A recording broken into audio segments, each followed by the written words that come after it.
The words dried on my tongue as laughter ticked up at the edges of the auditorium. I was standing behind a too-tall podium, one palm damp on my cue cards, the other gripping the wooden edge as if bracing for impact.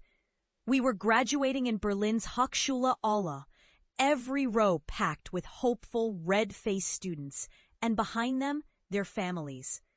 My classmates had voted for me to give the speech, but now I realized it had been for the wrong reason. They wanted a fool to stand up and say something ridiculous, a distraction after so many years of pressure and artless scolding. I cleared my throat and tried to smile, but the Chancellor's expression had curdled into a smile so brittle I thought it would cut me. And so, I continued, when I look ahead, I see possibilities. I see Berlin's skyline. But not as it is. I see what it could be. Buildings that not only... There it was, a sharp, unmistakable snort, followed by a low, pulsing wave of laughter, and a cough-stifled call from some distant row. I couldn't make out the words, but the meaning was nails down the glass clear. Dreamer. Idiot. My father, sitting next to my stone-faced mother, pressed both hands to his thighs. My sister looked down, her dark hair falling like a curtain, as if she hadn't heard anything at all. I swallowed, gathering anger in my chest like a breath I'd held too long. Buildings that not only fill our cities, but improve lives. I want to design spaces where people feel held, seen. My voice thinned, unsure. Maybe it's naive, but I believe. The Chancellor put her hand up, a gentle guillotine. "Thank you, Matthias," she said, her voice brisk but not unkind. "A memorable hope for us all." Someone clapped, dutiful hands sparking brief, bitter applause. In that moment, I burned. I did not see the city as a gallery, a field of opportunity. I saw it as a fortress lined with guard towers, watchers stationed at every balcony, ready to laugh at any side of breach.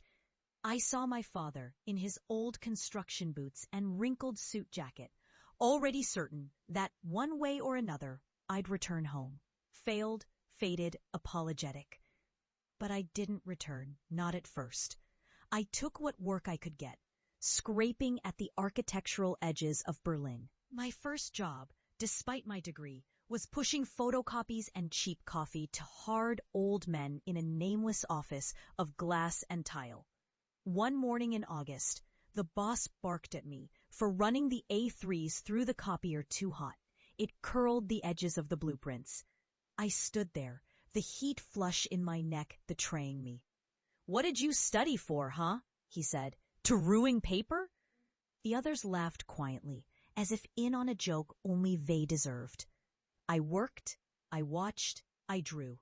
I went home to a tiny studio with a window facing a concrete light well. There was nothing but the city, the hum of traffic, old bricks, and the sound of feet on stairs at odd hours. But I kept my sketches pinned to the uneven plaster by the bed. Towers built of light, gardens hanging in the winter air, glass doors that opened onto warmth and wide eyes. Every Sunday, my mother called. "How's the office?" she always asked, careful not to call it a firm.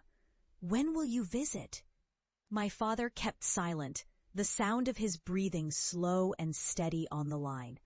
My sister would shout from another room, "Tell him to try banking!" Her laughter, once loving, now came sharp as salt. The anger stoked me like wind on embers. I wasn't enough. Not yet.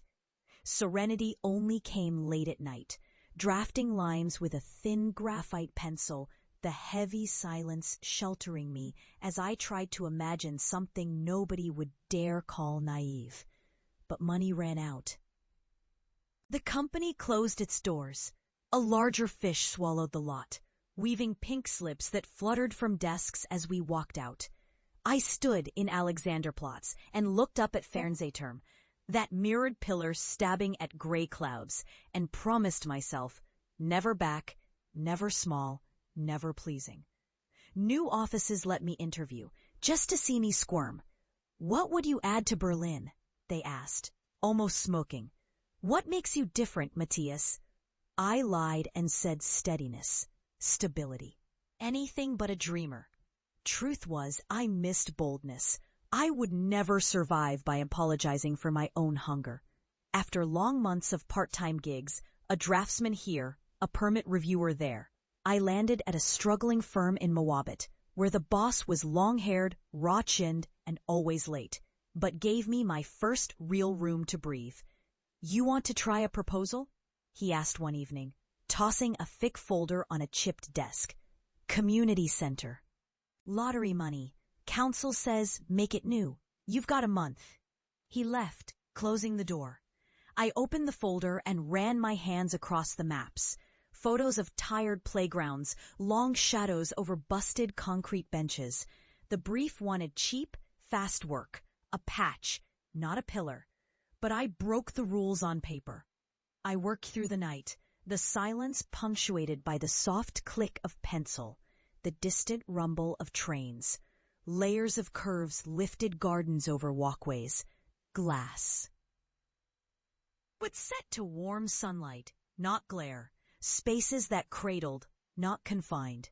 I walked the neighborhood at dawn, watching people, listening to old men curse the cold benches and mothers trying not to set children down on filthy tiles.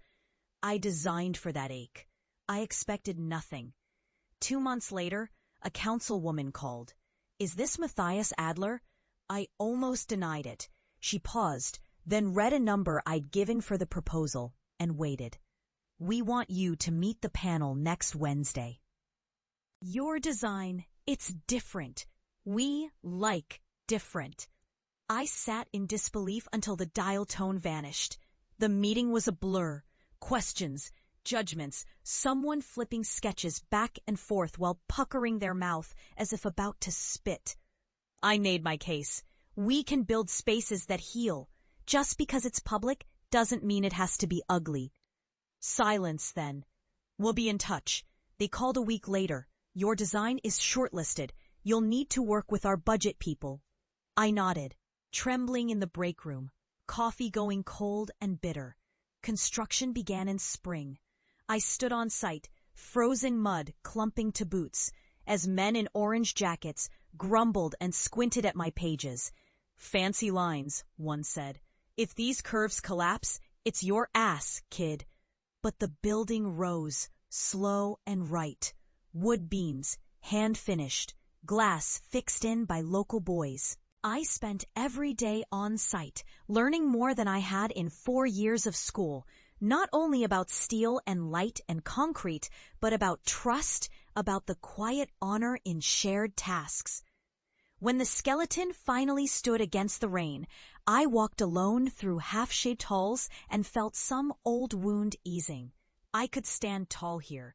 I could be known for what I'd made with my hands and hope both. The grand opening was in May. The sky was washed blue. And city officials gathered to shake hands.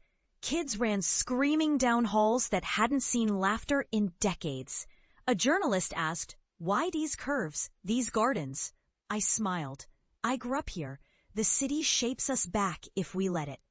Later, that quote would appear in a modest write-up with my photograph, a new voice in Berlin architecture. But the real proof came quietly.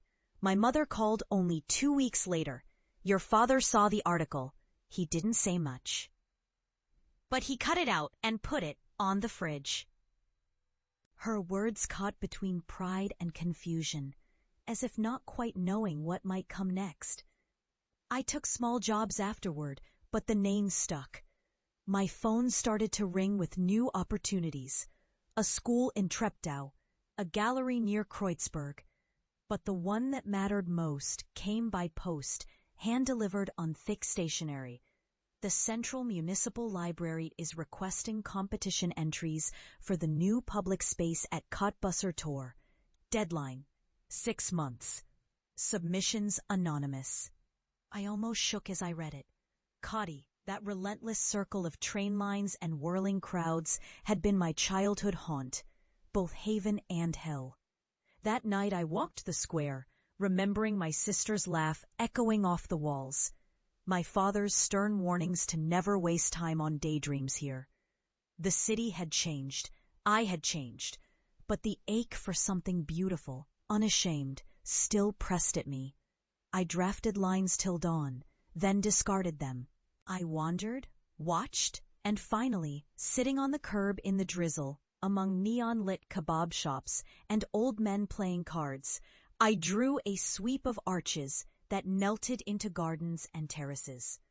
A crescent of public space where sunlight fell into open reading rooms and trees shaded stone. Months of work followed, every day layered with fear and something sharper. Serenity, maybe, or a confidence forged only from anger survived. When I submitted, the design was not slick, but honest. Flowing, humane, needing no apology. Time dragged as the jury debated. Finally, they called. I sat in my shrunken kitchen, heart pounding. "We are delighted. First prize, Mr. Adler. You are to present to the panel next Thursday." I sat frozen for a long time, then stood and let the world catch up. When the news went public, everyone seemed to claim a piece. My former boss called, uncertain whether to congratulate or plead for work. The papers ran stories. But my phone buzzed with a message from my mother. "When will you come home?" It was the first time she'd used that word since I'd left. I chose to return for the groundbreaking ceremony at Cawdy. I hadn't visited home in 4 years.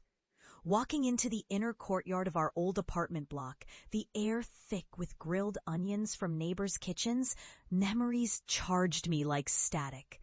The walls were unchanged, paint peeling, the old graffiti under new layers. My father met me at the door, gaze steady but softer than before. Inside, my mother fussed over coffee, setting out cups that still bore the faded patterns of